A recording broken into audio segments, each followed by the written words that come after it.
Welcome all of you. My earlier presentation on test dealt with its meaning and concept. It included various characteristics of a test along with the criteria on the basis of which a test can be classified. Now here we will deal with various characteristics of a good test. Now before moving on, let us just revise the definition of a test given by Anastasia. He says that a psychological test is essentially an objective and standardized measure of sample of behavior. Here the term standardized and objective as well as sample of behavior, they highlight to define and discriminate the meaning of a psychological test. As we will move on in our presentation, these terms will become more clear and we will be able to understand the definition in a better way. Let us move on. The characteristics of a good test have been classified into two categories: practical characteristics and technical characteristics. Let us now look at the practical characteristics of a good test. The practical characteristics are related to the practical aspect, that is with the actual administration of the test. They are concerned with the test as a whole. We may call them external criteria. Let us now look at the first point, that is practicality.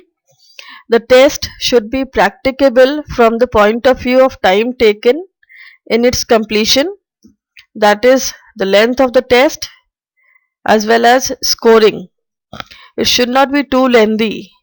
Instructions of the test should be clear and precise to be interpreted easily. The scoring method should be easy and clear so that it can be scored without much difficulty and much labor. Next characteristic is comprehensiveness. The items of the test should be drawn from the entire subject area on which the test has been made. The items should represent the whole area, whole subject area, instead of limiting itself to just certain aspects of it.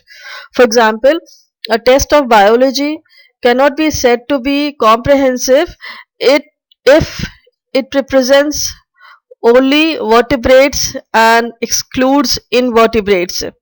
If all the items focus on just one aspect of the subject, the test cannot be said to be a comprehensive one.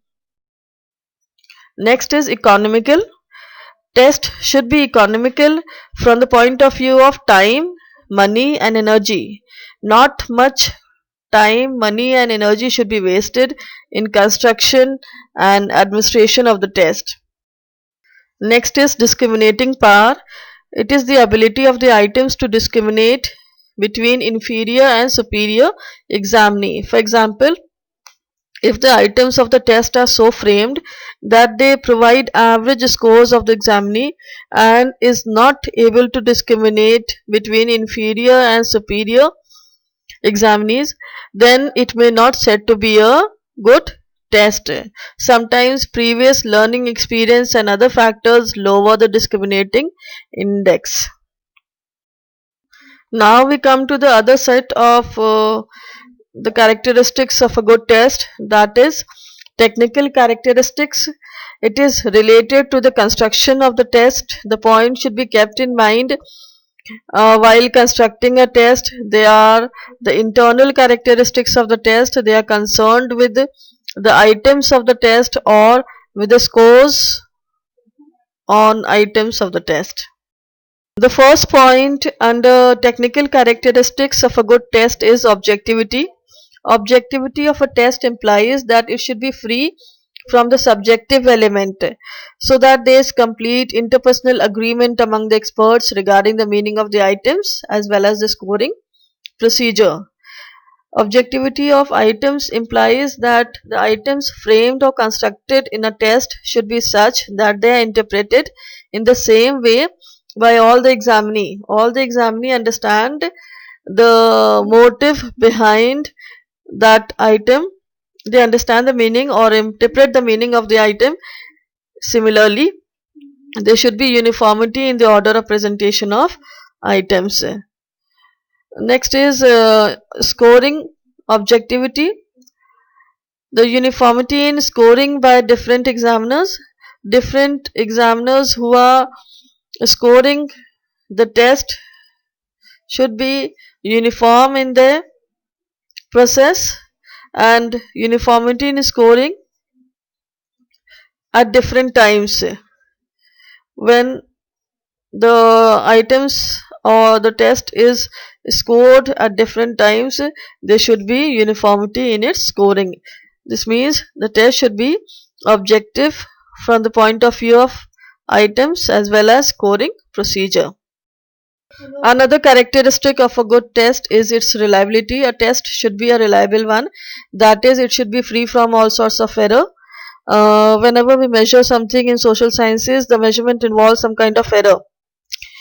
This may be due to imperfection of the instrument or due to personality factors of the examinee. So, to make a test a reliable one, there are certain measures or techniques employed to relieve it from all sorts of errors. So it is just a property of the test scores. It is also defined as the consistency of scores, the extent to which the results obtained are consistent when the test is administered once or more than once on the same sample with a reasonable time gap. So it is said to be a self correlation of the test. For a good test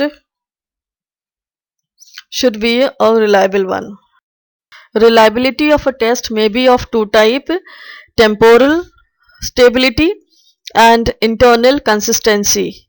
Temporal stability is defined as test-retest consistency of scores.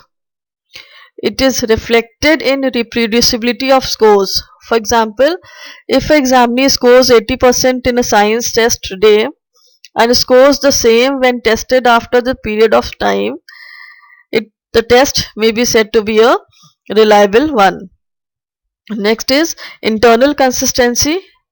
It implies consistency of scores obtained from two equivalent set of items.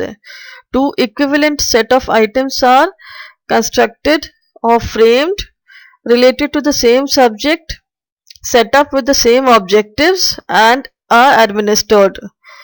If the examinee scores high on one set of items and similarly on another set of items, the test may be said to be a consistent one.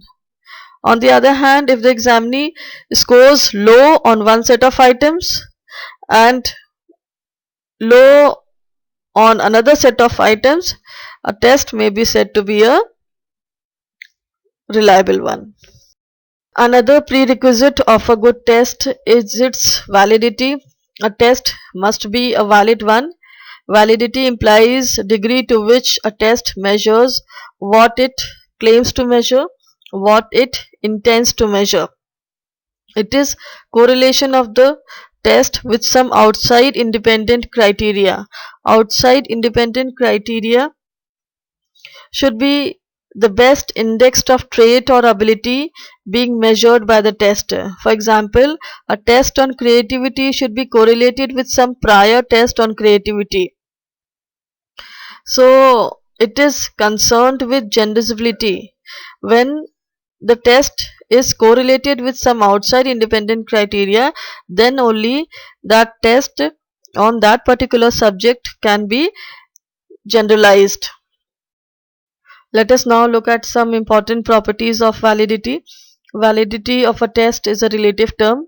A test may be valid for a particular subject and may not be valid for another.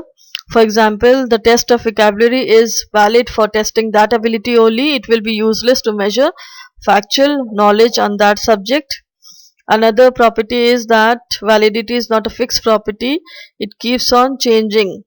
With the discovery of new knowledge and new information, old content becomes obsolete. Therefore, it is needed to be modified in the light of new meanings. Validity is a matter of degree. A test cannot be said to be perfectly valid. It is just a matter of degree that we can say a test is a valid one. Validity of a test is dependent upon the reliability, because a test which yields inconsistent results is ordinarily not expected to correlate with some outside independent criteria. Reliability is internal consistency, that is internal correlation of the test. Validity is correlation with some outside independent criteria. If a test is not internally consistent, how it can be consistent with some outside criteria? Another important characteristic of a good test is norms. Norms are average performance of a representative sample. Norms are commonly of four types: age equivalent norms, grade norms, percentile norms, and standard score norms. Age equivalent norms are average performance of a representative sample of same age. For example, average height of a representative sample of 6-year boys will serve as the age norm for 6-year-old boy. Age norms are more suitable for abilities that grow with age.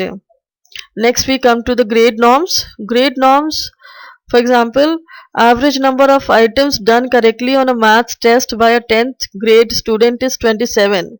Then the raw score of 27 will become the grade norm of that 10 standard of 10th grade. So grade norms are the average performance of a representative sample of a particular grade. Percentile norms are another types of norms used in a test. Percentile norms are defined as the percentage of standardized sample that falls below that raw score. For example, if an examinee scores 22 on a test, and if 30% of that standardized sample secures below the score of 22, his percentile rank is 30 and his percentile score is 22. These are the most commonly used norms nowadays. Another type of norms are standard score norms. These standard score norms are based on standard scores, and we will be uh, dealing with the standard scores in later presentations. Not much is to be known at this level, so this much is enough for this presentation. And so for a test to be a scientifically sound, these it must possess these characteristics. With this we come to the end of our presentation. Thank you very much.